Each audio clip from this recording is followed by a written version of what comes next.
Good afternoon and welcome to our Timoney webinar this week on Leading with Intention. My name is Ronan O'Farrell and I'm the CEO of Timoney Leadership Institute, a not-for-profit dedicated to supporting leaders. Quite a few of you alumni have had the opportunity to partake in our leadership workshops out in IESE Business School, our associate school in Barcelona. Very enjoyable few days out there. And well, we'd planned to be there, in fact, in June for the final module of our program, but alas, a little virus got in the way, so we have to postpone that for the moment. But this week, our guest on the Timoney webinar is a lecturer in leadership communications in IESE, Conor Neill, and he always extends a very warm Irish welcome to us whenever we visit, if he isn't in another part of the globe lecturing. And Conor is also a president of Vistage Spain, part of the world's leading CEO organization. He's an entrepreneur himself and has founded 5 companies, including one selling private jets. And he's a visiting professor also at University College Dublin, and he lives in Barcelona with his family there. Lucky Conor. So Conor, you're no stranger to webinars and videos like this. You've quite a following on YouTube. And certainly I'd recommend people to check it out. Every Tuesday there's always a very interesting video up there, thought-provoking and challenging. But video communications have really taken center stage. Just before we came on air there, you were talking a little bit about how you got into YouTube, at least the monetization of YouTube, which involved your daughter, if I gather correctly. Absolutely. No, I think for me, YouTube began probably back 2006, 2007. Back when I was running the private jet airline, we had a couple of promo videos that I just put onto YouTube more as a simple way of sharing via email. And then, I spend a lot of my life in normal times stood on a stage speaking to groups of 100 to 1,000 in conferences at companies, in institutes like Timoney, over the last 2 months here in Spain, the lockdown has been pretty severe. I have my parents in Dublin, I have a sister and a brother in Dublin, and I think that the degree to which the lockdown has affected us in Spain compared to Ireland has been extreme. The first 6 weeks, I didn't leave the 4 walls of my apartment here in Barcelona. I went downstairs once to put the rubbish into the container, and I went out once to go and buy fruit and vegetable. Wow. But for the first 6 weeks, my life was in the 140 square meters of our apartment here, looking through a window out at the world. And, I think that was a very curious process. I think in my life, I've never lived anything like that. My father was born in the last days of the Second World War. So I guess, he didn't live through a war. My grandparents lived through a war. This isn't a war, but this is certainly a globe bringing an experience in common event that I guess 20 years from now, instead of asking where were you when Neil Armstrong landed on the moon, or where were you when JFK was shot, it's where were you in the confinement, in the quarantine related to coronavirus. And I think one of the things that I am highly aware of is how little we remember of our past. And one of the habits that, my mission on this webinar, speaking to you, group of leaders, is not just to talk and make some noise. I want a couple of actions that you do today, and ideally, if these actions can become part of your normal life, it will have a dramatic impact, not on how you are today or tomorrow, but how your leadership becomes over 5, 10, 15 years. When I've had the privilege of lunches or dinners with the Timoney groups that come over here to Barcelona, I think one of the ways I talk about leadership is there's a saying, an apple a day keeps the doctor away. the problem in our lives is the apple never just is sat there alone. If you were at the IESE Business School at the moment on a Timoney Leadership Workshop, you'd come out of the classroom, you'd come to the break area, there would be apples, but right next to the apple, you would find chocolate donuts, Kit Kats, Mars bars. So it's never just an apple sitting there in life. It's always an apple next to a donut. And what tends to happen in life is today, you're a little bit tired, it was a slow morning, you come out, you see the apple, you see the donut, and you say to yourself, just today, I'm a little bit tired, I could do with the pick-me-up, and you take the donut. And do you know what happens if today you choose the donut instead of the apple? Nothing. No one notices. You come home and in the FaceTime from Barcelona back to your family, your wife, your husband, your kids don't say, oh my God, did you choose the donut? Nothing changes. If every day this week you come out and instead of the apple, you take the donut, nothing changes. No one notices a difference. Your belt is still in the same setting. If every day this month you take the donut, still nothing changes. But over the course of 10 years, the choice day after day to take the donut instead of the apple begins to really pay a price. People start to notice your belts start to not just be the same belt on a wider setting, but a bigger belt. And to me, so much of leadership is not about reacting today. It's about planting seeds today that change the course of where your life is going to be in 5 and 10 and 20 years. And what I have seen in my time in the last 18 years teaching on leadership programs at IESE Business School and other wonderful programs, for the last 4 years, I've been the leader in Spain of a project called Vistage. And Vistage, we bring together CEOs, typically 5 million to 100 million turnover, teams anywhere from 20 to 2,000 people. And we work with them to take decisions that put them in a better place in a week, in a year, in 10 years.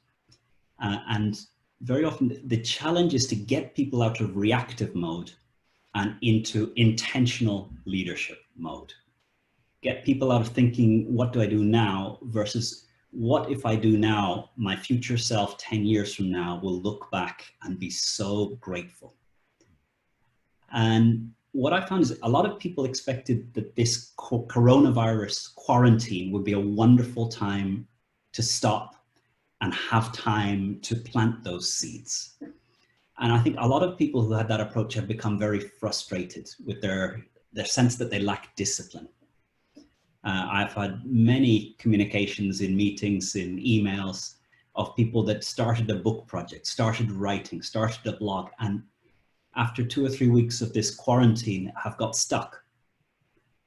And you know, I think life, the different pieces fit together. You know, for me, writing and running go together. When I'm able to go out here in Barcelona, behind Barcelona is a mountain called Tibidabo.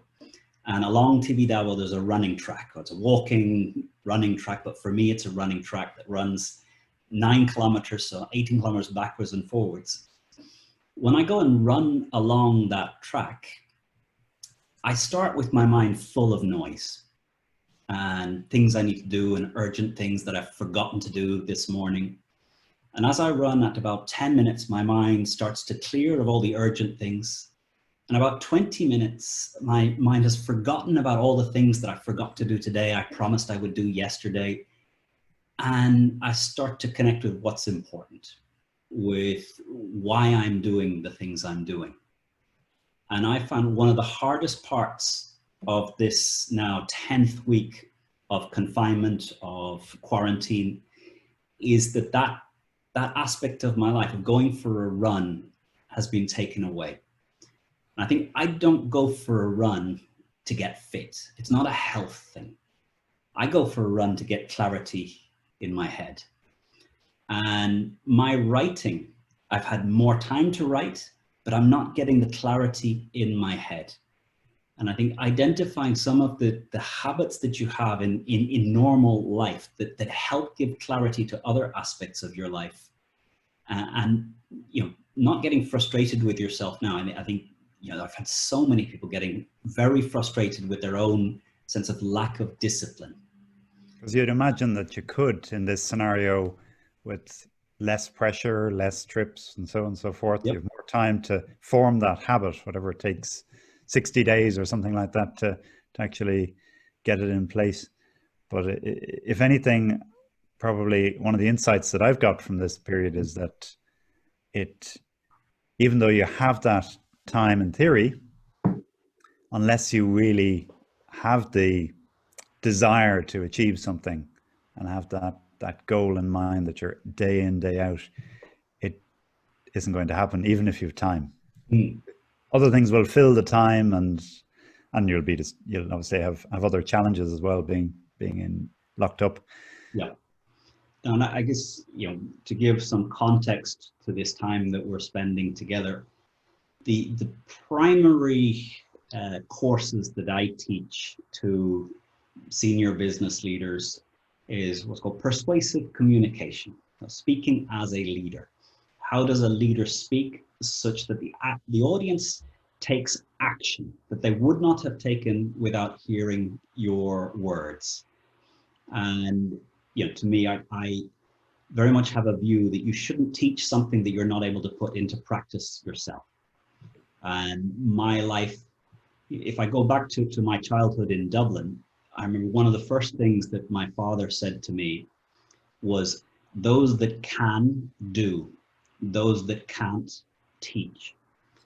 And that idea was put into my head a long time ago, and it took me a long time to, if you look on my LinkedIn profile, for most years it was entrepreneur and teacher. It was never teacher and entrepreneur. But to me, it was very important never to lose touch with the doing.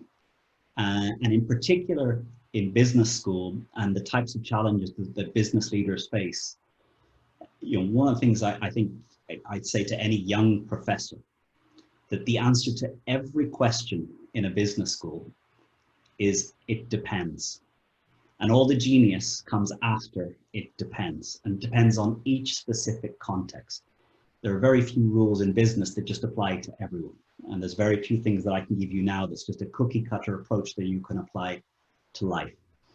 But broadly speaking, if I was to summarize everything I teach into less than a minute, it would be, to speak well, you need to do 4 things. 1, have something to say. 2, say it well. 3, say it with intensity. 4, connect with the audience. And those 4 things: have something to say. The most powerful thing that you have to share with the world is your own experience of life. 20 years ago, there wasn't the internet. It was difficult to get access to information. Today, if my daughter wants to know about Kazakhstan, she doesn't come in here and ask me. She pulls out an iPad or she goes on her Mac and she searches in Google. So, my role in my daughter's life, my role in my team's life at Vistage, if they ask me a question, I can be pretty sure that there's enough resources that if their question was, tell me about it, they can find it.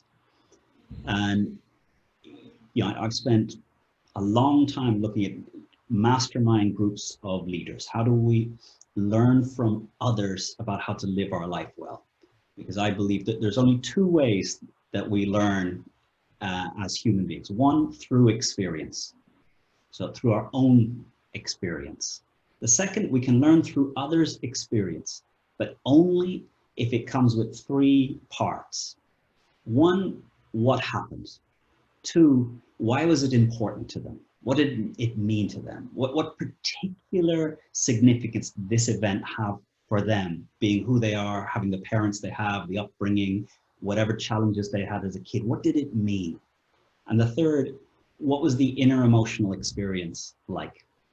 Because a decision is normally difficult, not because, A or B, but because of the doubt you feel about whether you're capable, whether you're the one that has the right to take this decision. You know, I think for me, it took many years to become comfortable with the types of decisions that I had to take as a leader of a business. And in particular, the decision to let someone go from our business. And I remember back in my first couple of companies, it would take me 3 months of worry and anxiety about who do I think I am to have the right to decide that someone doesn't have a future in this company. You know, what gives me the right to make this decision? And it was only by spending time with mentors and with other CEOs and other entrepreneurs, and not just hearing what they've done, but hearing why it was important, what it meant, what did the team mean to them, what did hiring someone mean to them, what was it like for them when they had to take the decision, what was it like for them to sit in front of someone and say, look, you know, we've been together for 3 years, thank you for your time, but there's not a future role that's going to allow you to be the best that you can be. So to me, the most valuable thing we can share as leaders is our experience.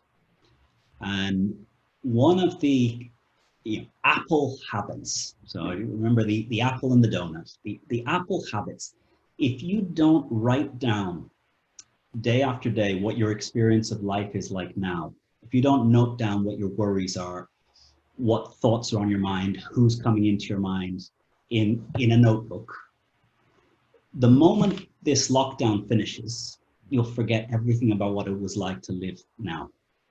Most people, if you ask them, where were you on the 20th of May last year? Unless Facebook pops up a little photo to remind you where you were, you have no idea. I was very lucky. Growing up, age 14, my father's job moved from Dublin to Chicago. So I left Wesley College, small school, South Dublin, to go to Chicago, where I entered New Trier Township High School. 4,000 students, an entire city block. And it was a really difficult switch. I went from somewhat popular to a freak, an outsider, someone who spoke what was nominally the same language, but in a way that they just didn't understand. I dressed in clothes that were cool for a 14-year-old Irish boy, but they were just weird for American teenagers. And it was very tough for me to make that shift. But I came across the teacher that has had the greatest impact on my life in that time in Chicago, Mr. Matz. Eric Matz was a teacher of biology. And he started the class by holding up the textbook and saying to the class, how much is this worth? And a few apathetic 14-year-olds, $30. He says, yeah, at the end of this year, if you've learned everything in this book, you're worth $30 more. That's not the point of this class.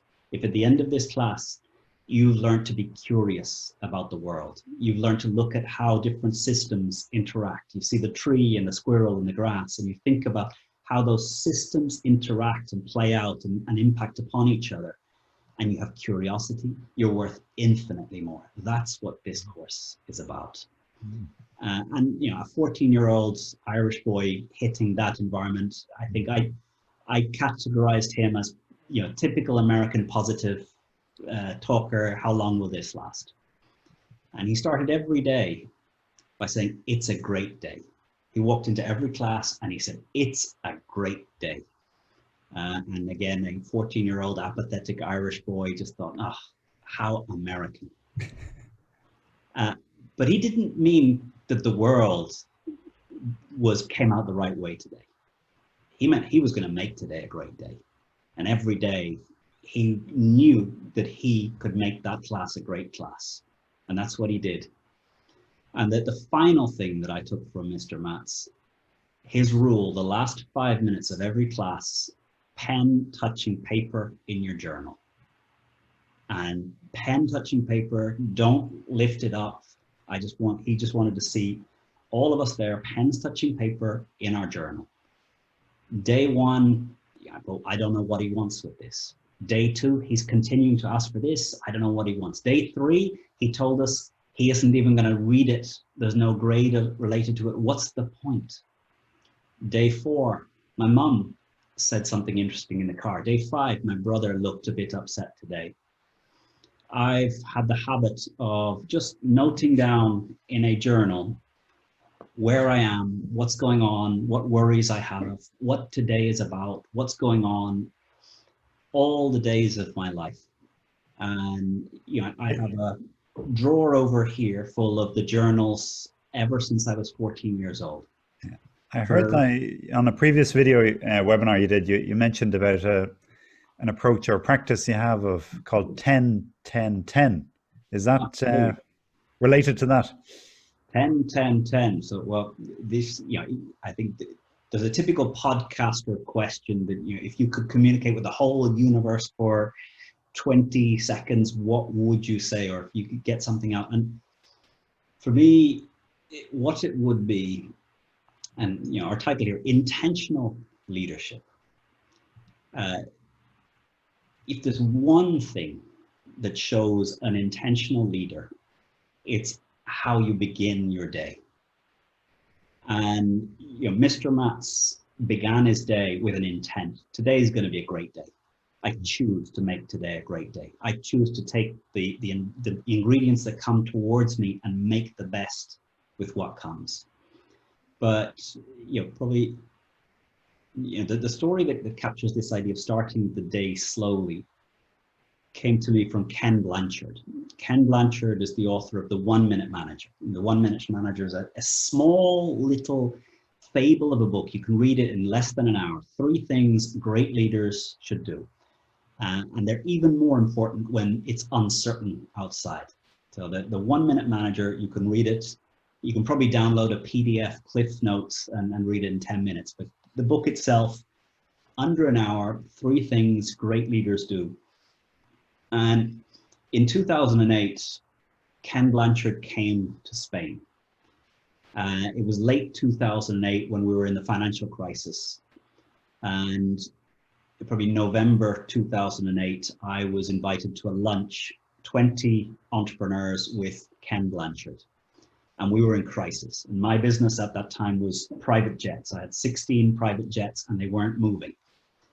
Post Lehman Brothers bankruptcy, not a lot of people were traveling on private jet.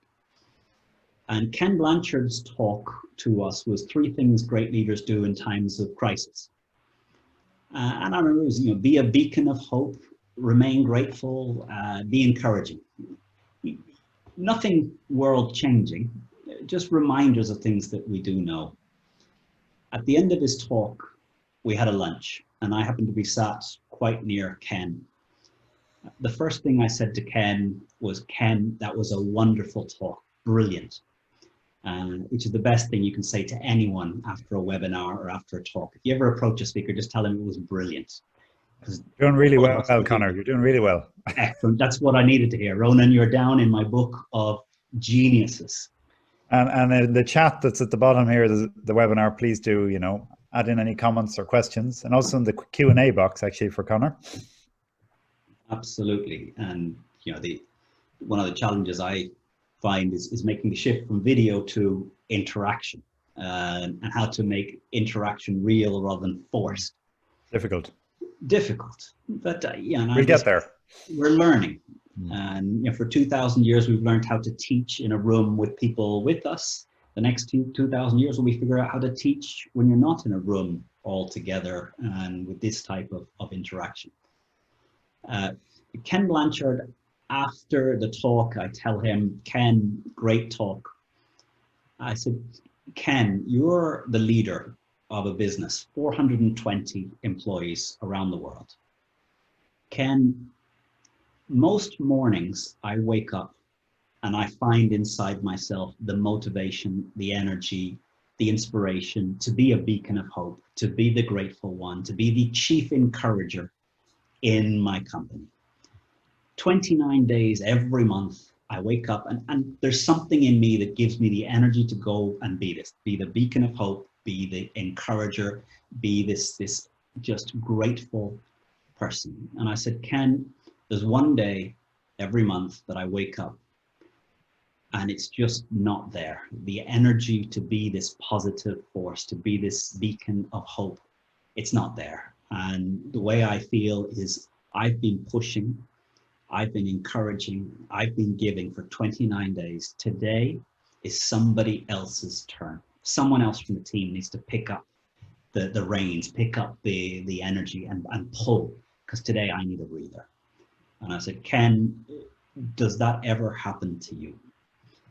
And Ken, at the time, 82 years old, I remember he was walking with a cane, and he laughed, a bit like Yoda, and then he looked at me and he said, start the day slowly. And he said the way he starts every morning is when he wakes up from his bed, before he leaves his bedroom, he just takes a few moments. And what he says is he will wake up and he will sit on the edge of his bed, and he'll just sit there on the edge of his bed, and he'll take his hands and he'll place them palms down upon his knees, and he'll listen to his body. He'll listen to his mind. He'll hear the concerns, the thought, the worries, all the different noise running through his head. And he'll listen until he's heard everything that's going on in his head. Then he'll listen to his body. Maybe there's a bit of pain here. Maybe the back's a bit sore. He'll just feel and listen to everything that's going on inside him. And he says it can take 4 or 5, 6 minutes to hear all the noise, to feel all that's going on. At the end, when he feels that he's heard all the noise here and all the messages from his body, he turns his hands, palms up, places them back on his knees, and he asks himself the question, at the end of the day today, what do I want to be grateful for? And he waits and allows himself to form an answer. And when he shared this with me back in 2008, I thought, that's it. Every single morning I'm starting with this routine. I'm going to do this. And I would say I've worked hard at having some routine that the first thing I do is just a little listen of what's going on, a little listen to what are the worries, what's the noise in my head, listening, not solving them, just allowing myself to be aware of all the noise. And then very often what I'll do in my notebook is, if I've got some time, I have a longer version. The shortest version, I write down the sentence, today is about, and I finish the sentence.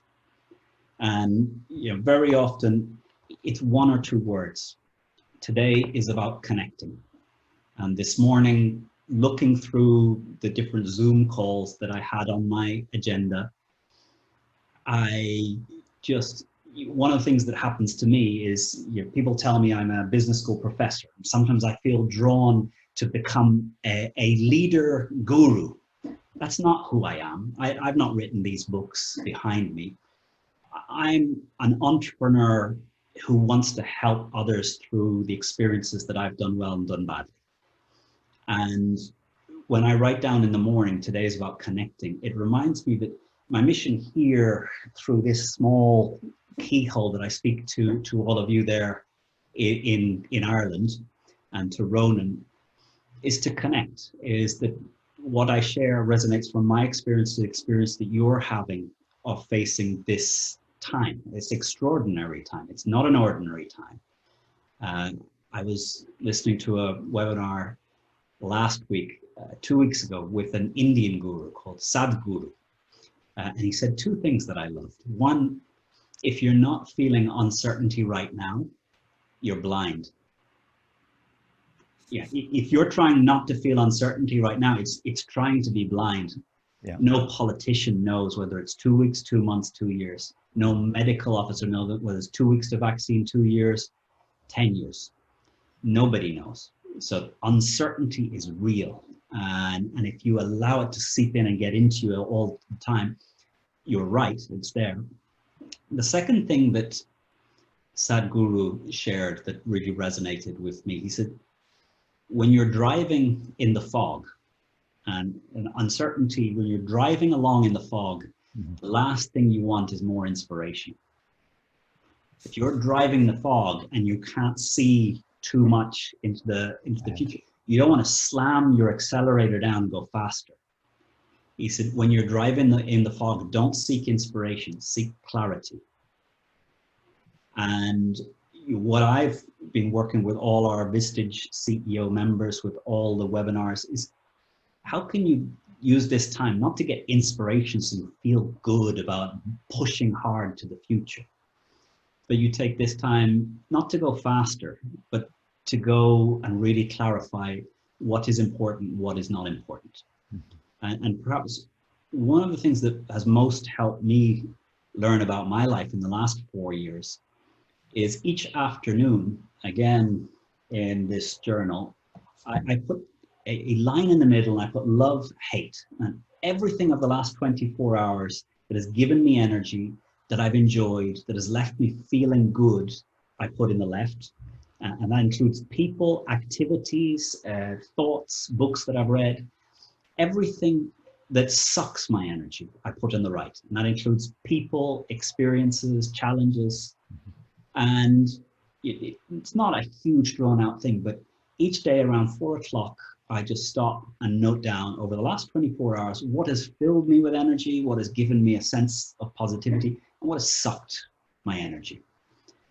And one of the things that I realized probably 2 years ago was the single greatest detractor of my quality of life is the feeling of being in a hurry. And there's 2 ways that I generate for myself this feeling that I'm in a hurry.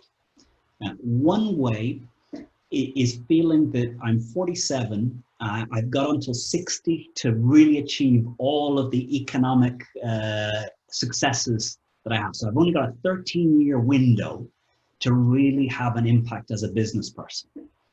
And I don't know how that belief got in, but it was definitely there.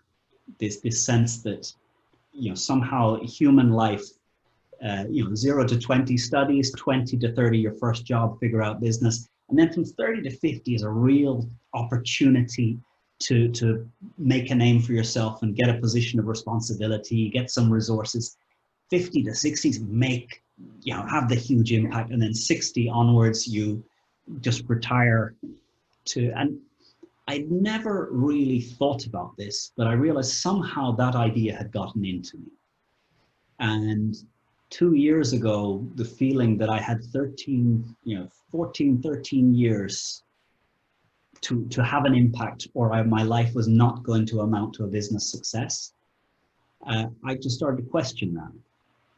And one of the ways that I thought seriously about that is, well, they say a girl born in Ireland in the last few years, her life expectancy is 100. And, if we take care of ourselves, if you eat well, if you stay fit, my grandfather lived to 98 and he drank and he smoked and didn't have the medical services of today. So, the genes are possible. If I treat myself well, and I'm careful about stress, and careful about eating, and I'm careful about physical exercise, there's a chance that I'll be still around and functioning at 100. How are you careful about stress? If I can. Well, I think, I'm just now thinking on the time, 34. So there's a whole Conor life. I would say Conor Neill is 2 human beings. One, 0 to 34 years old. Conor, 0 to 34 years old. My idea of success, lots of money. And everything that I was doing from the age of 20 through to 34 years old was entirely focused on in front of any decision, which takes me to more money in the bank by the time I'm 50.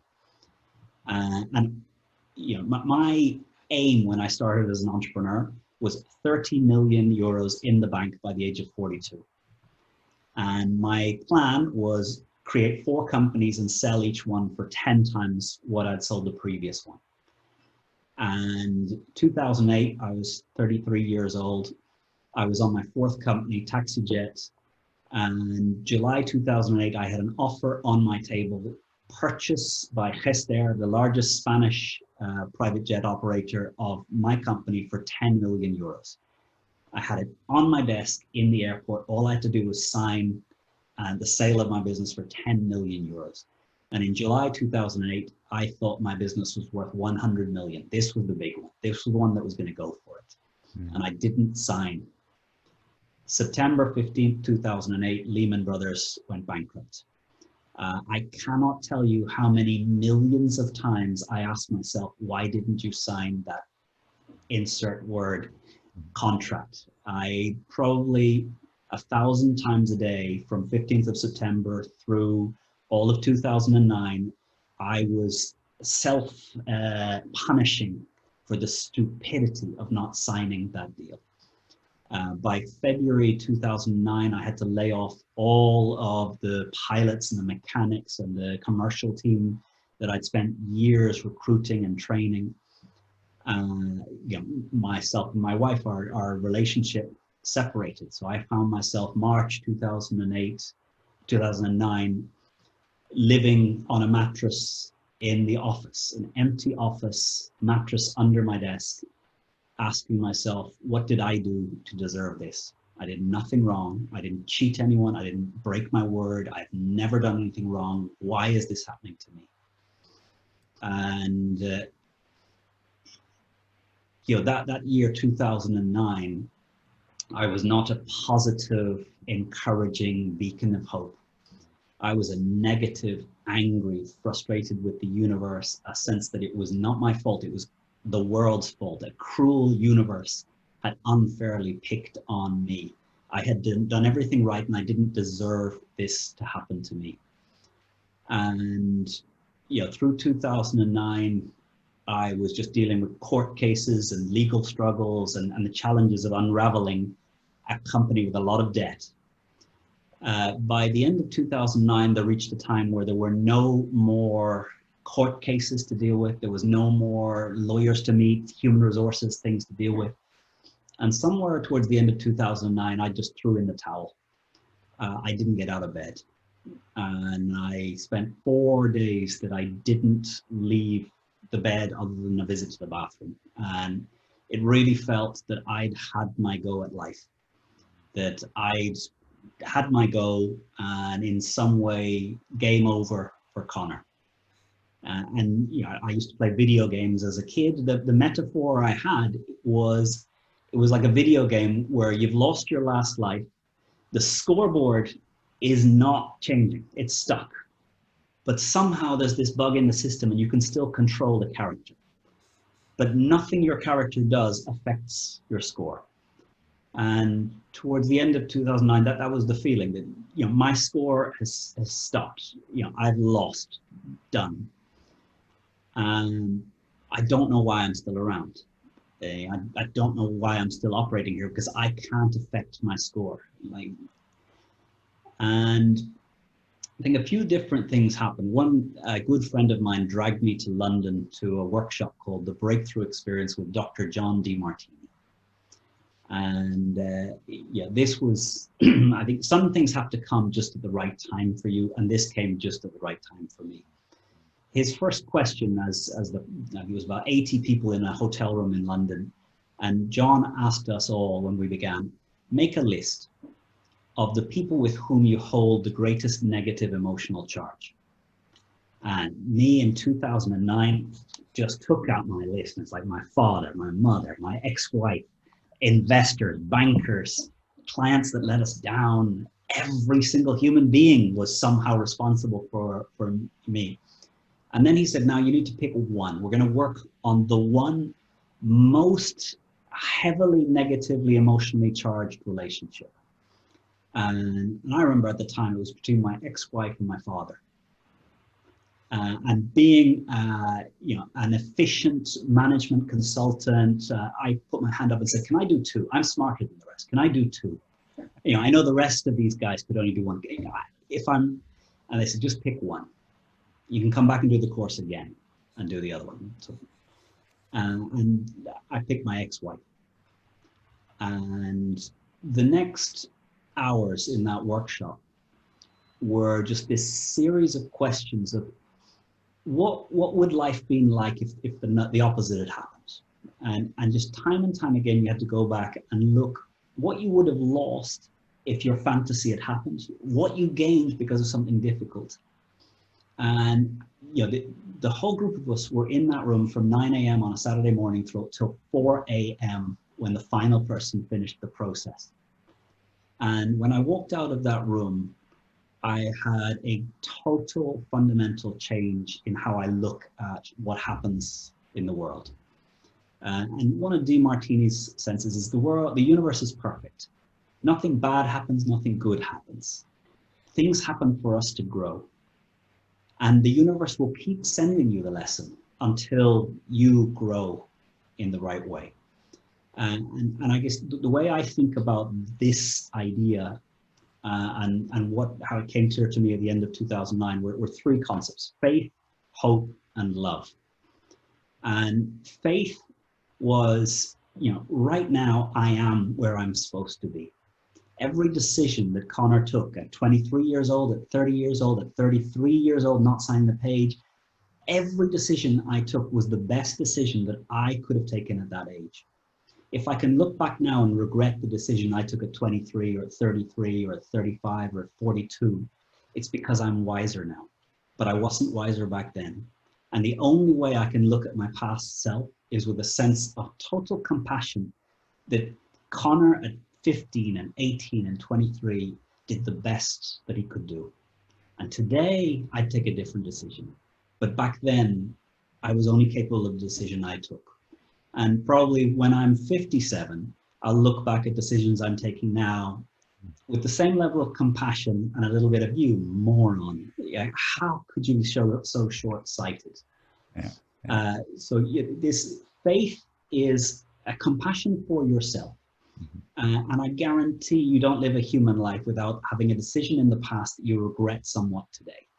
And this is just letting go of that. You did the best you could, and the only way you know better now is because you made the mistake.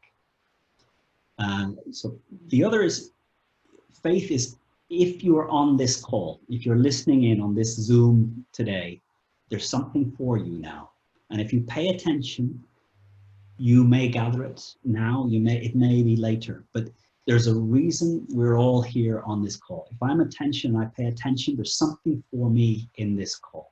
So in a way, that faith is just stop doubting the world, doubting my past, and know that wherever I am is where I need to be. So if I'm here, there's something for me. Hope, action changes the future. Intention doesn't change the future. Thinking doesn't change the future. Only action changes the future. Thinking I should call my father changes nothing. Only picking up the phone, dialing the digits, or today FaceTiming, whether I get to speak to him or I get voicemail or it just leaves a missed call, the action changes the future. And so there's always an action that I can take now that changes the future. No matter how bad the situation is, no matter how challenged I am, there's always something that I can do now that changes the trajectory of my life and the people around me in the future. So, you know, faith is acceptance of the past. Hope is that we can change the future. We never lose our capacity to be agents, to take decisions and turn them into action that makes a difference now and in the future of who we are and who the people around us are. And the third, love. Love is that when I ask questions in my head, I never want me to be the center of the question. What do I get from this webinar with Timoney? That's me in the center of the question. What does Ronan need from me today? What do the participants, Kieran, Chris, Celine, Brian, what do you need from me today? What does my daughter need from me today? What does my mother need from me today? What does my father need from me today? And love to me is I put other people at the center of the questions within my head. And what I found is the question, what does Conor get from this? Yeah, I could probably define it, but it's not as meaningful. It doesn't connect me to to what's important, as well as putting down the people that are important and just asking, what do they need from me today? And almost before any call, before each day, I go through the list of people that I'm going to interact with during the day. And I may not have an answer for all, but I do ask, what will they need from me today? Where are they coming from? What's their context right now? What are they dealing with? And just the sheer fact of putting myself into the shoes of the other and imagining how they're going to come to connect, what's going on, it just shapes the way I engage and I interact. You know, in the last 4 days, my 4-year-old has gone from using stabilizer wheels on her bicycle to no stabilizers. And my 4-year-old hates being told what to do. So I have to say, I used these superpowers over the last 4 days, that each morning I knew we were going to be going out and helping her take off the stabilizer wheels. And for an hour, I'm just going to be there. And I know that if I say, you've got to do it like this, she'll do it every way but like this. But if you're there and you're present and you just let her, eventually she will ask you the question. And for me, if I hadn't had this habit of in the morning just thinking, I need to be patient today with my daughter. If I didn't, as we walked out towards where we were practicing, just think, you know, Conor, your relationship with her is more important than her cycling in the next 20 minutes. And I know that, you know, one of my big flaws in life is I can very quickly value the project more than the people and damage relationships in order to achieve success. I think my first 5 businesses that I started, I created my own hell. I created a hell for me as the founder and as the leader, because I placed greater importance on achieving objectives than connecting to the human beings that are around me, and being flexible on objectives, but valuing deeply the relationships and the quality of people and helping others grow. And I'm not there yet, but you know, these habits of just stopping in the morning and thinking about the day. And you know, to me, if all the world would just take 30 seconds each morning and ask themselves, at the end of the day today, what do I want to be grateful for? And just allow some images to appear. You may not avoid all the dangerous overreactions, dangerous frustrations that you'll have during the day. But I love that there's a definition of success from Pema Chodron that I would love to live as if this was true. I have a lot of work to go before this becomes true, but Pema Chodron says success is that as you're lying in your bed tonight, your eyes are closed, you're in the last moments of consciousness before falling into a sleep. You review the day, you look through all that has happened in the course of the day, and you find one moment where you were about to react and you didn't.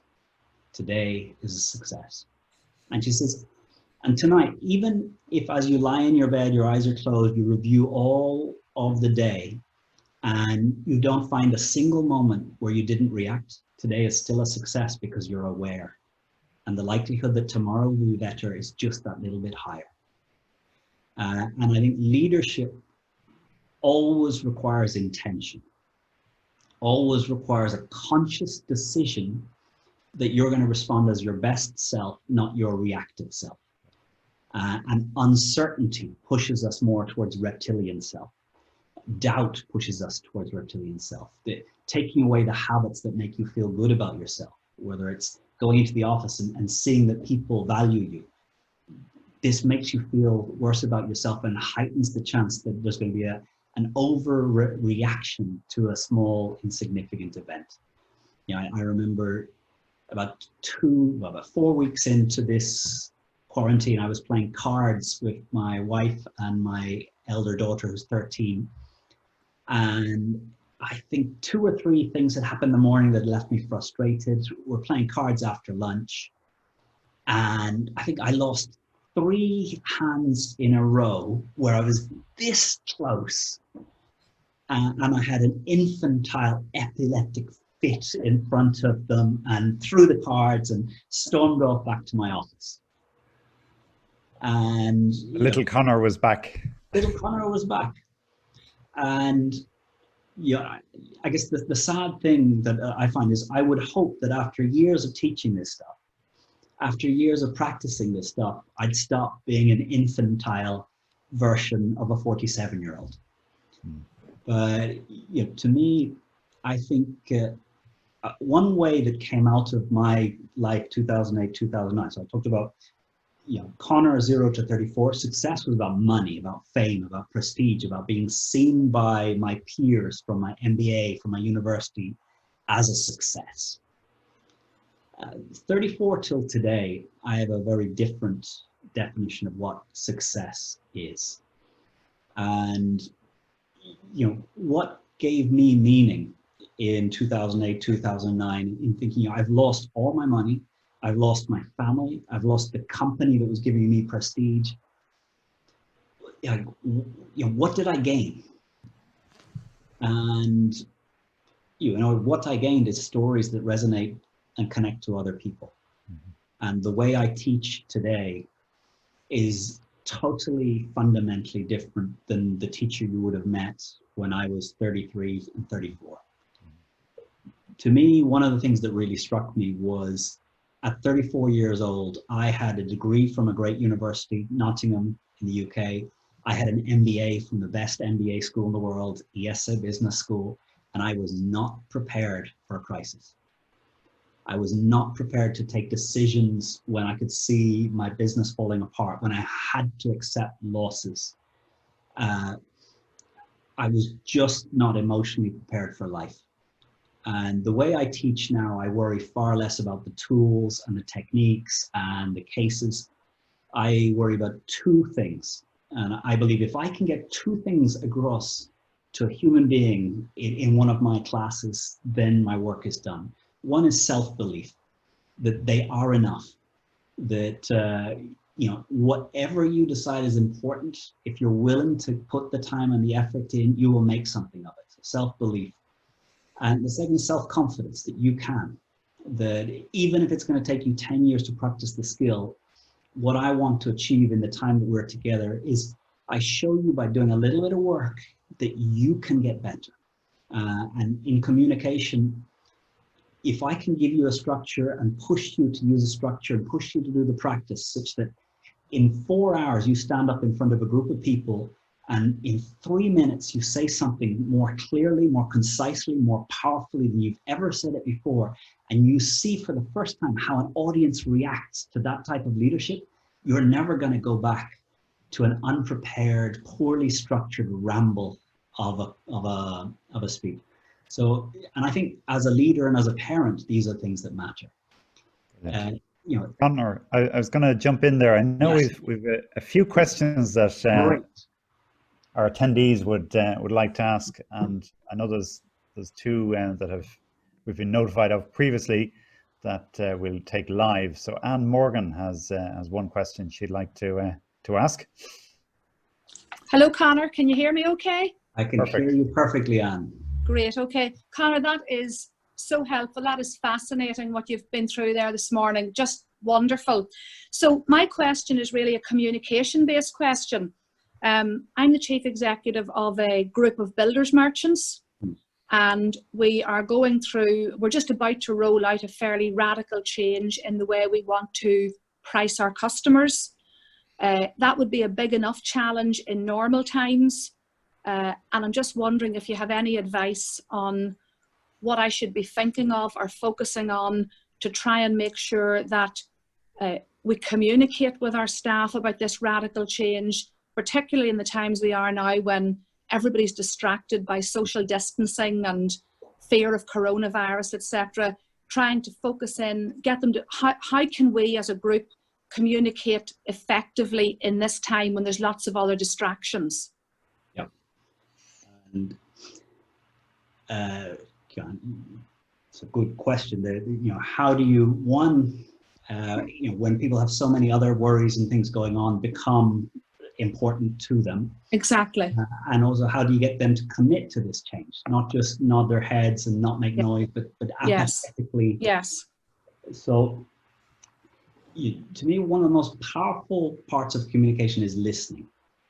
And someone once said, to be truly listened to is as close to love that we can't really tell the difference.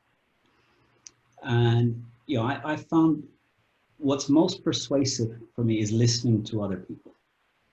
And what I would tell people, you know, there's 4 questions that as a leader, you should just be asking over and over and over again. If you're walking through the corridor and you pass by someone, just ask them these 4 questions.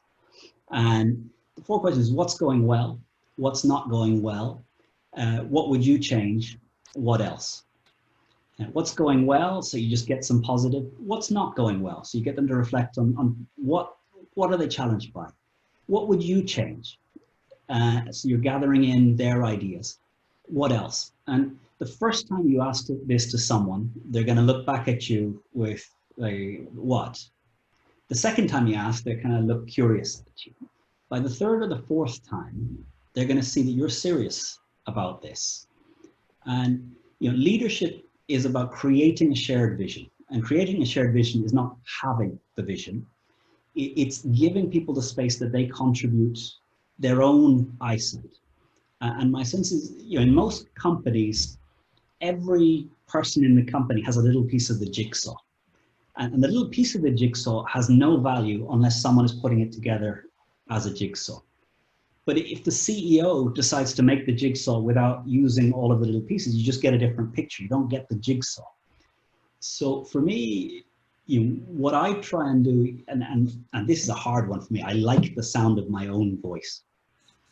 I think I saw a Simon Sinek video clip as I was watching some YouTube this morning. And he told a story about Nelson Mandela. And he said, you know, how did Nelson Mandela become such a great leader? And Nelson Mandela tells that his father was a tribal chief when Nelson was a young man. And when Nelson was a young man, he would go with his father out to the regional areas, and his father, the tribal chief, would convene the local leaders. And the rule for a tribal chief in South Africa at that time was you're the last to speak. And what Nelson Mandela remembers of watching his father was he would listen to everyone give their opinion. He would ask a question. He would listen to everyone answer the question. And very rarely would he hear his father speak or give an opinion. And in the Simon Sinek video, he was saying what's important as a leader is that you're able to listen without giving positive acknowledgement or negative acknowledgement. You don't put your judgment in this process of listening. And I find this so difficult.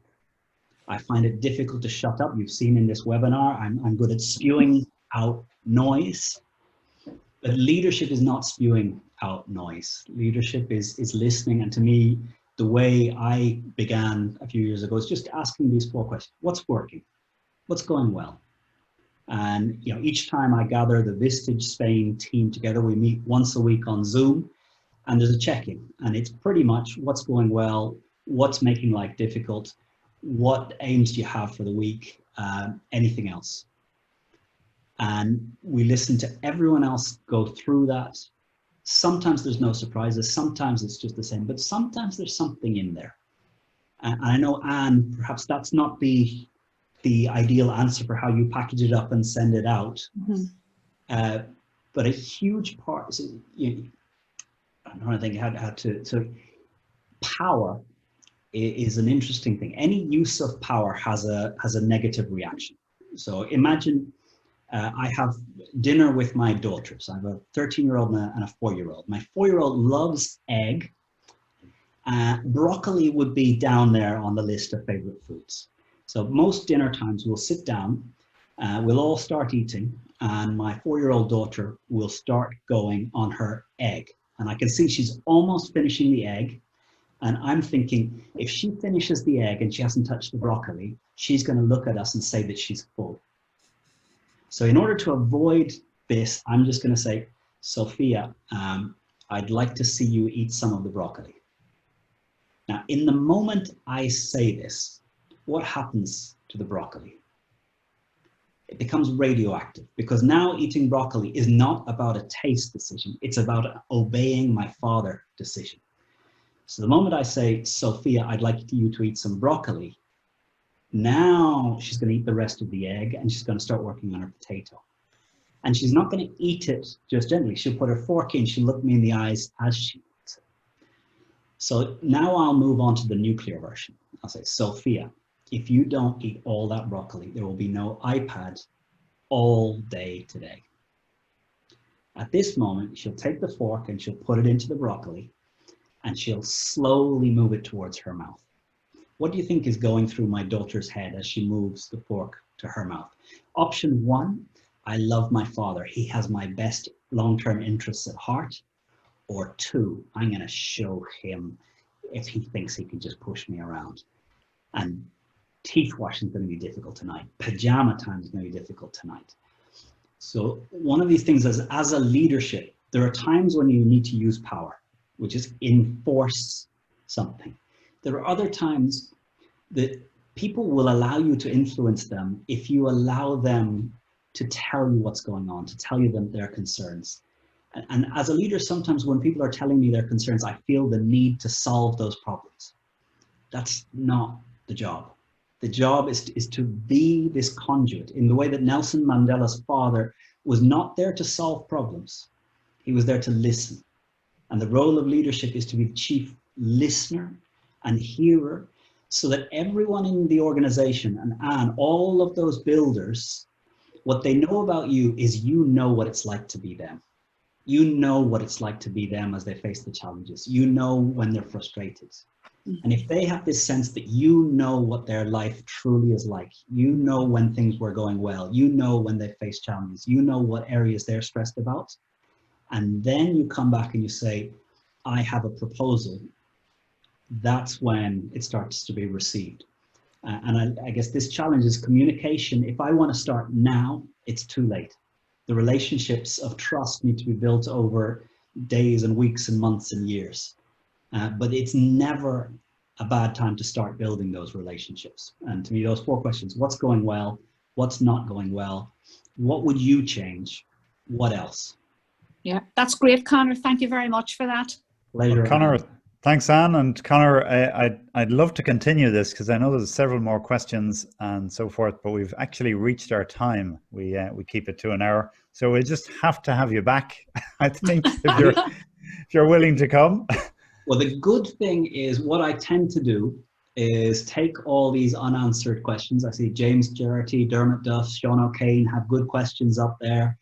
I'll take them. I tend to write a little answer on my blog. I'll share it with you, Ronan, and you can make sure that some answer gets back to all of these questions. Yeah, there's 8 of them there now, and I'll send another one. Look, Conor, thank you very much for that. That was superb, very insightful, and as I say, we do hope in the autumn, when we're back running a series of leadership events, that we'll be able to have you back as well as part of our faculty.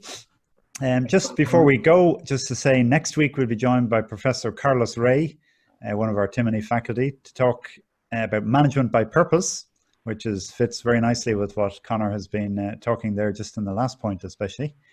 Carlos will also be joined by 2 fascinating guests, Imad and Rayyan Yunus, who are both Arabs based in Israel. They're an entrepreneurial husband and wife team from Nazareth, whose high-tech medical device company is in the vanguard of neurology, and they manufacture devices there in Nazareth. So they'll be sharing on some of their experiences of achieving a harmonious workforce in Israel, delivering some amazing innovations, while having a very diverse team, very diverse, but united around a common purpose. So I think that'll be a fascinating discussion with Carlos Ray and the Yunuses. So that's, we'll leave it there. Thank you very much. It's on next Tuesday at 12 noon, bank holiday here down in the south, so just be careful about that. Thank you, Conor. Well done, and we look forward to having you back again. Pleasure.